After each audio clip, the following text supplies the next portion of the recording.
So if you don't mind, I'm going to cut straight to Philip in Chicago. And hey, Philip, how are you today? Whoop.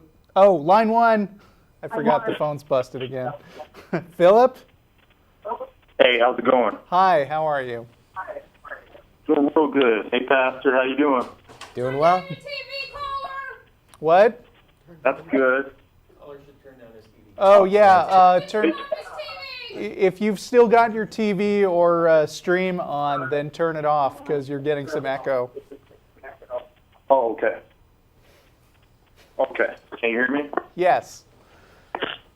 Okay. What's on your mind? Okay, my question is to do with the title. We got the Atheist Experience, and I see basically my question has to do with, has atheists experienced something bad on the topic of the Bible theologically in order to reside with their label? So there are two of us here today, and actually I am a lifelong atheist, so my answer is real short and sweet, no. I'm going to kick this over to Ryan to see what he thinks. Are you asking whether or not atheists have had a bad experience with Christianity and that's why they're atheist? Right. Allow me to identify myself. I think I'm an atheist. I actually think I'm an original atheist before the separation of church and state. This atheist word that did not even get to, there's one that made it into the dictionary, and then there's the one before the Romans and that whole fall went, that the atheists that just believed. You mean Christians were referred to as atheists because they didn't believe in Roman gods? Roman gods. Is that what you're saying? They only believed in nature, full nature, beyond cosmos.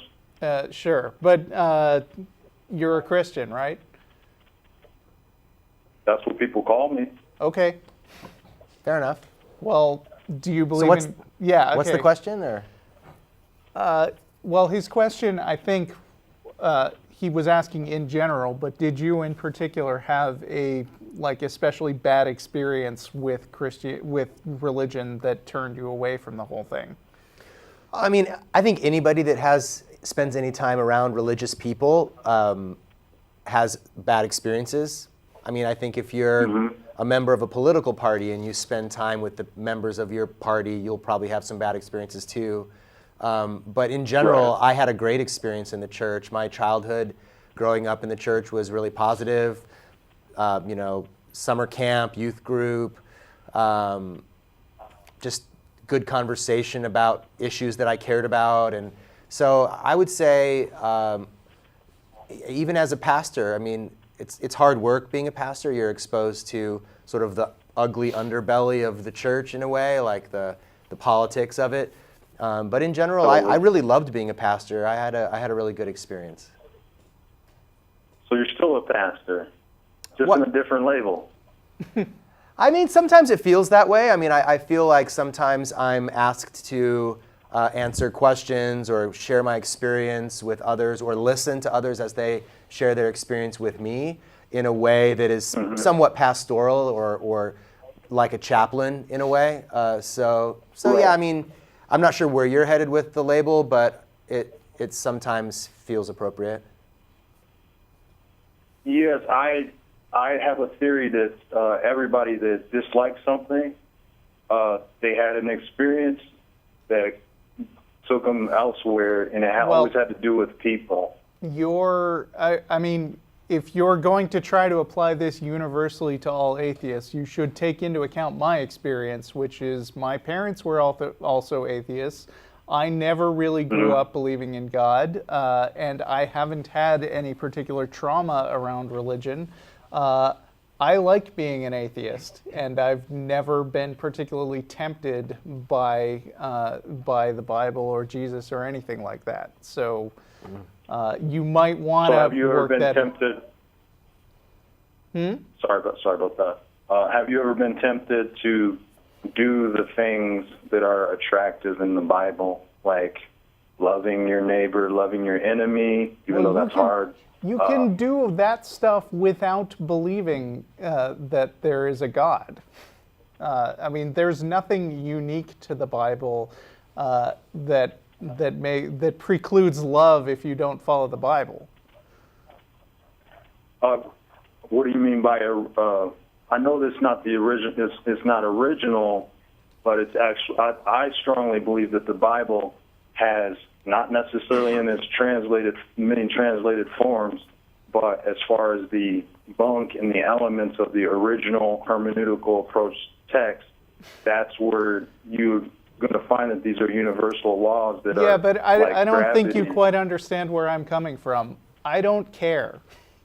I mean, there are some good things in the Bible and there are some bad things in the Bible, and I think that it makes the most sense to evaluate the things that you hear in context of what you understand about the world in general. And there's no more special reason to take the word of the Bible or to worry about whether the Bible is properly translated and says only good things than there is to try to overanalyze like Lewis Carroll's Jabberwocky poem. You know what I mean? I don't give the Bible any special consideration. Well, I mean, it's like the Atheist Experience.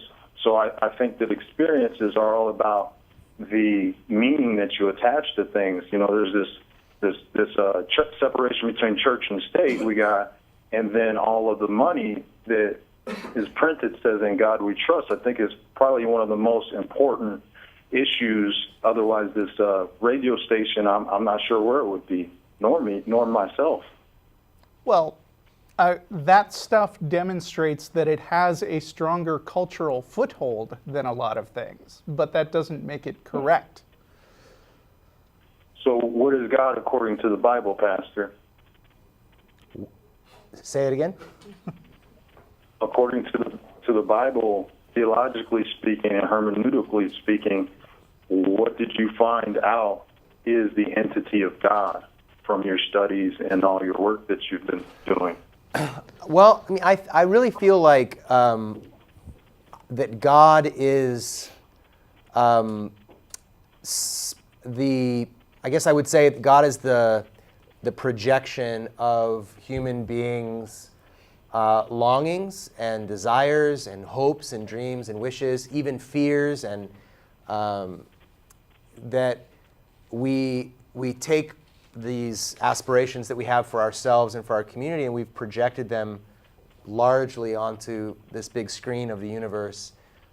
It's also been, you know, God has also served a purpose in, I'm talking about the concept of God, has served a purpose in, I think, explaining unexplainable phenomenon in history, and also keeping people in line. Like, I think the idea of God and what God could do to you if you step out of line, the threat of punishment, those are the types of things that I think human communities have often used to create order and structure in society and explain scientific things that we didn't understand at that time. So I mean, God has a history and how God came to be. And to me, this is one of the things that I think helped me the most in sort of just letting go of this concept of a divine being that actually exists. Aside from the fact that if you have an idea about a God that intervenes in the world and participates in our lives, aside from the fact that that actually never happens in any sort of predictable way or discernible way, beyond that, the thing that makes the most sense to me is that, in the beginning, we created God and ascribed to God these qualities that we would like to have ourselves in a way. And I also think it was part of our fear of dying. I think people in general are afraid of dying. I don't want to die anytime soon. I doubt anybody here does either. So in a desire to live forever, I mean, we have other mythology about living forever too, the Fountain of Youth and all kinds of, Peter Pan and Never Never Land and all these stories that we tell about how we can live forever. And I think, the God story is another one of those about how we can, if we do the right thing and follow the right path, we can live forever. And so I think the fear of death is a big motivation in how we've created gods and the need for God.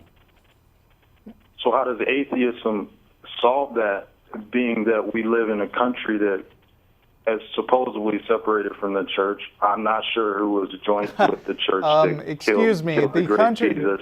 the 85% of the people in this country is Christian, and the vast majority of like political leaders and like business leaders claim to have some kind of Christianity. So from my perspective, at least, the country certainly has not turned away from the church or God. Yeah, I mean, it's tough to separate, the country from God when you hear political speech and especially around election cycles, everybody's striving to be the best Christian, at that moment. So how do you be the best Christian? Well, to How us, can someone be the best Christian or the best atheist? Like, that what is not a question for us to sort out, because again, we don't care. I think in the political realm, it just means claiming If I something gave so you that $1 you million, look good. I think you would care. Like if I took care of all your cares, and I was saying I'm a Jabberwocky or I'm a Christian, and I did something that just changed your whole entire life. If you out gave of me $1 love, million, which- I might be willing to fake it for you. But that is not the same thing as actually accepting that the stuff Wait, you is there believe $1 million? is true. Is there really $1 million? Yeah, I don't know. Have you got this? I wish, but I mean, as far as like giving you something that you absolutely desire, Like what? As far as like love, like do you know like agape love, I've like got love. giving you. Say that one more time. I've got love. I know what you mean. You got it. I think I know what you mean. Like you're talking about like if I had eternal life, the key to eternal life, you'd want to know about that. You'd want me to tell you about that. And I think the claim that Christians make is profound. And if it's true, everybody should pay attention. Right. It's a pretty amazing claim. It's just that there's no real evidence. Which particular? I'm sorry. Which particular claim do at least from your experience do Christians make? God exists. Because What's the question? that God exists. Which claim do Christians make? Oh, so many. Lots of them. So yeah. many claims. I mean, you're talking about love and peace and all of those things that Christians promise that when you accept Jesus, you'll have peace in your life. And I mean, so many people that I've talked to, atheists that I've talked to, they had more peace after they gave up their faith and when they were Christians. I mean, I'm actually a person who's experienced an increase in peace and joy in my life as I've stopped trying to sort of manipulate my mind and the Bible to make pieces fit together that just don't fit together. I mean, that's exhausting, heavy work. And when you don't have to do that work anymore, when you can simply take the world as it exists in front of you and deal with it as it's happening in real time, without trying to layer on some kind of other explanation for why it's all here and where it's all going. To me, I experienced a great deal of peace out of that. You seem to be living a life of Jesus. If you say so, I mean, Jesus would have been like, theologically and with the words and the language, Jesus would have been one of those real atheists. Then why the religious church would put him to death, because they were. I mean, there is a skewed way of religion. There is an interesting theological argument That's that on the fine. cross, Jesus became an atheist, where he said, "Father, why have you forsaken me?" And so Jesus sort of gives up on God too. So maybe, we don't know. Right. Right. I do believe that Jesus is Lord, and I think that I think that it lives inside of us as far as not the person, like the different details that are political. I really believe that those in are that like case, lines. you can say you're an atheist all you want, but most of us atheists around here don't have any Lord, let alone Jesus. And I like it that way. What about gravity? What about money? What about all these things that control you on a daily basis? I don't refer It to might not those be as called lords. Lord. I don't And they- worship gravity or give money to it or set aside time to pray to gravity. So no. What do you give money to? And that's who I'm talking about, who is Lord. Food, Who do you give money, time? My family. Yeah. family, Who do yeah, you serve? right. Who does your Anyway, family serve? Who's on top of that? I got other people on the line, so I'm sorry. It's been. Thank you for not hanging up on me. You guys are awesome. It's cool. Keep it up. Keep up the good work. You are awesome too, Philip. Thank you. Rock See on. ya. Peace.